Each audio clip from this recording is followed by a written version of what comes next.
ఓం శ్రీ మహాగణాధిపతయే నమః. ఉమామహేశ్వరాభ్యాం నమః. కార్తీక పురాణము 7వ అధ్యాయము. స్నాన పుష్ప దీప దాన ఆరాధనలు వాటి ఫలితాలు. ఓ మిథిలాధిపతి జనక మహారాజా, కార్తీక మాస వైభవాన్ని గురించి ఎంత చెప్పినా తరగదు. ఈ మాసము ఇహంలో మానవులను తరింపచేయటమే కాదు, పరంలో ముక్తిని కలుగజేస్తుంది. ఈ కార్తీక మాసంలో ఆచరించవలసిన పనులు, చేయవలసిన దానధర్మాలు, వ్రతాలు, క్రతువులు ఎన్నో ఉన్నాయి. వాటన్నింటితో కూడిన కార్తీక వ్రతాన్ని పరిపూర్ణంగా వినిపిస్తాను. సావధాన చిత్తుడువై విను అని చెప్పి జనక మహారాజుకు వశిష్ఠ మహర్షి ఈ విధంగా చెప్తున్నారు. రాజర్షి, కార్తీక మాసము శుద్ధ పాడ్యమితో మొదలవుతుంది. ఆనాటి నుంచి 30 రోజులు సూర్యోదయ సమయానికి ముందుగా, అంటే నక్షత్రాలు ఆకాశంలో ఉండగానే నదిలోనో నదంలోనో తటాకంలోనో తలస్నానం చేయాలి. తులారాసింగతే సూర్య గంగా త్రైలోక్య పావని సర్వత్ర ప్రవరూపేణ సా సంపూర్ణ భవేత్తదా. ఈ మాసమంతా పరమపావనమైన గంగానది సమస్త నదులలోనూ నదాల్లోనూ దిగుడు బావులు చెరువులు మొదలైన వాటన్నింటి యందు ద్రవరూపంలో కలిసిపోయి ఉంటుంది. కనుక వీటిలో ములిగి తలస్నానం చేసి దోసిళ్లతో 3 సార్లు నీటిని సూర్యభగవానుడికి అర్ఘ్యంగా ఇచ్చి బయటకు వచ్చి పొడి బట్టలను ధరించి తలను చక్కగా శుభ్రంగా తుడుచుకుని ఆరబెట్టుకొని దగ్గరలో ఉన్న దేవాలయానికి వెళ్ళి చక్కగా దేవుణ్ణి దర్శనం చేసుకొనవలేను. ఆ విధంగా 1 రోజులు స్నానం చేయలేని వారు కార్తీకే భానువారేతే స్నానకర్మ సమాచరేత్ మాసాన్ననే యత్పుణ్యం తత్పుణ్యం లభతే నృపః ఆధ్యేతిం మధ్యమే చ దినేయ స్నానమాచరేత్ మాస స్నాన ఫలం తేన లభ్యతే మాత్రన సంశయ. అనగా 1 రోజులు చేయలేని సమయంలో కార్తీక మాసంలోని ఆదివారం నాడు గాని, శుక్లపడ్య పాడ్యమి నాడు గాని, పౌర్ణమి నాడు గాని పైన చెప్పిన దేనియందైనా స్నానం చేస్తే ఆ మాసమంతా స్నానం చేసిన పుణ్య ఫలితం తప్పక లభిస్తుంది అనడంలో ఎటువంటి సందేహము లేదు.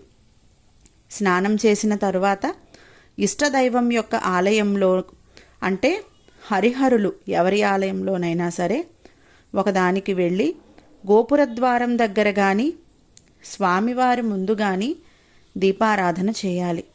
ఆ తరువాత ఆవు నేతితో కానీ, ఎవరికి అందుబాటులో ఏది ఉంటే అదండి, నూనె ఉంటే నూనెతోనైనా సరే పిండి ప్రమిదలో దీపాన్ని వెలిగించి దానిని దక్షిణ తాంబూలాలతో భక్తి శ్రద్ధలతోనూ ఒక సద్బ్రాహ్మణుడికి దానమివ్వాలి. సర్వజ్ఞానప్రదం దీపం సర్వసంపత్సుభావహం దీపదానం ప్రదాస్యామి శాంతిరస్తు సదా మమ. అన్ని విధములైన జ్ఞానాన్ని, సమస్త సంపదలను ప్రసాదించే దీపదానాన్ని చేస్తున్నాను. దీనివలన నాకు నిరంతరము సుఖము శాంతి కలుగుగాక అని చెప్పుకుంటూ దీపదానం చేయాలి. భగవంతుణ్ణి శ్రద్ధాభక్తులతో ఆరాధించాలి. విష్ణుమూర్తిని కమలాలతో అర్చించిన వారింట్లో కమలాసనులైన శ్రీ లక్ష్మీనారాయణులు స్థిర నివాసముంటారు. తులసీదళాలతో జాజిపూలతో పూజించిన వారు జనన మరణాలతో కూడిన సంసార చక్రం నుండి విముక్తిని పొందుతారు. సదాశివుడిని మారేడు దళాలతో ఆరాధించిన వారు ముక్తిని పొంది తరిస్తారు. పూలు పండ్లను దానం చేసిన వారు సూర్యరశ్మికి చీకట్లు పటాపంచలైనట్లు వాళ్ల పాపాలు పటాపంచలైపోతాయి. కార్తీక మాసంలో జపాలు హోమాలు చేసేవారి పితృదేవతలు తరిస్తారు. దేవాలయంలో భగవంతుని సమీపంలో మామిడి తోరణాలు కట్టి సాలగ్రామాన్ని అర్చించిన వారికి ఉత్తమ గతులు లభిస్తాయి. ఈ కార్తీక మాసంలో దేవాలయంలోని దేవతామూర్తికి భక్తి శ్రద్ధలతో దండ ప్రణామాలు చేసిన వారికి అశ్వమేధయాగం చేసిన ఫలితం లభిస్తుంది. కార్తీకంలో ఉసిరి చెట్టు నీడలో దేవతార్చన చేసిన వారి జోలికి రావడానికి, వారిని తెరిపారా చూడడానికి యమధర్మరాజు కూడా భయపడతాడు. అతనికి కూడా సాధ్యం కాదు. కార్తీక మాసంలో సాలగ్రామాల్ని తులసి దళాలతో పూజించిన వారు ధన్యులై తరిస్తారు. ఉసిరి చెట్టుతో కూడిన వనంలో భగవంతుని పూజించి వనభోజనం చేసిన వారు శరీరాన్ని వదిలిన తరువాత పుణ్యలోకాలకు చేరుకుని తరిస్తారు. కార్తీక మాసంలో చినిగిన వస్త్రాలతో చలికి వణుకుతూ బాధపడుతున్న వారికి వస్త్రదానం చేస్తే సద్గతులు పొందుతాయి. అతని వలన అతని పూర్వీకులందరూ కూడా తరిస్తారు.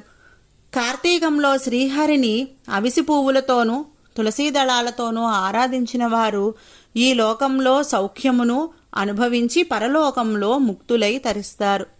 శివుడిని జిల్లేడు పూలతో ఆరాధించిన వారు సంపూర్ణమైన ఆయుర్దాయమును అనుభవించి మరణించిన తరువాత శివ సాన్నిధ్యాన్ని పొందుతారు.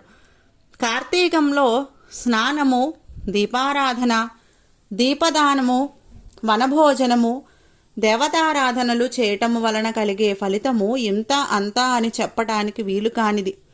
ఆ విధంగా చేయని వారు మాత్రము అనేక జన్మ పరంపరలలో కొట్టుమిట్టాడుతూ పరితపిస్తూ ఉంటారు.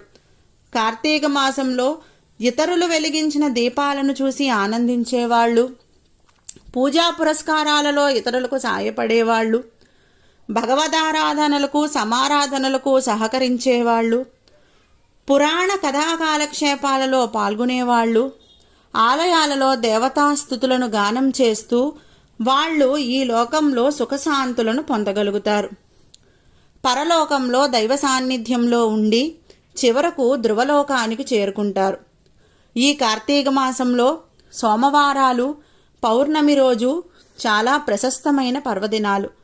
ఆ రోజులలో ఉపవాసముండి సాయంత్రము పూజ చేసి ప్రసాదాన్ని స్వీకరించడం వంశ సాంప్రదాయాలను బట్టి వారు జరుపుకుంటూ ఉంటారు. ఈ రోజులలో సమస్త కుటుంబాల వారు కూడా 3వ సోమవారము కార్తీక పౌర్ణమి రోజున తప్పకుండా పూజలు చేస్తారు. వీటికే కార్తీక నోములు అని కూడా పేరు. ఆయా కుటుంబాల వారు వారి వారి సాంప్రదాయాలను అనుసరించి వారి వారి పూర్వీకులు చేసిన విధంగా పూజాధికాలను నిర్వర్తిస్తూ ఉంటారు. ఏ కుటుంబము ఈ విషయంలో మాత్రం భిన్నంగా ప్రవర్తించదు. ఈ నోము నోచిన కారణంగా ఆ కుటుంబంలోని వారికి మేలే జరుగుతుంది గాని కీడు జరగదు. సిరి సంపదలు లభించడం, మోక్షసిద్ధి కలగడం అనేది ఈ కార్తీక మాసం యొక్క విశేషము. ఈ విధంగా ఆచరించాల్సిన వాటిని వేటిని ఆచరించని వారు మాత్రము 7 జన్మలు అంటే 14 జన్మలు నక్కలై పుడతారని వశిష్ఠుడు జనక మహారాజుకు తెలియచేశాడట. భగవంతుడు జ్యోతిస్వరూపుడని, కనుక దీపాన్ని ఆరాధిస్తే అజ్ఞానం తొలగడంతో పాటు జ్ఞానాది సమస్త సంపదలు ఆ భగవంతుడు ప్రసాదిస్తాడని వివరించాడు వశిష్ఠుడు. ఈ విధంగా వశిష్ఠుని ద్వారా జనక మహారాజు ఈ 7వ రోజు పారాయణము విన్నారు.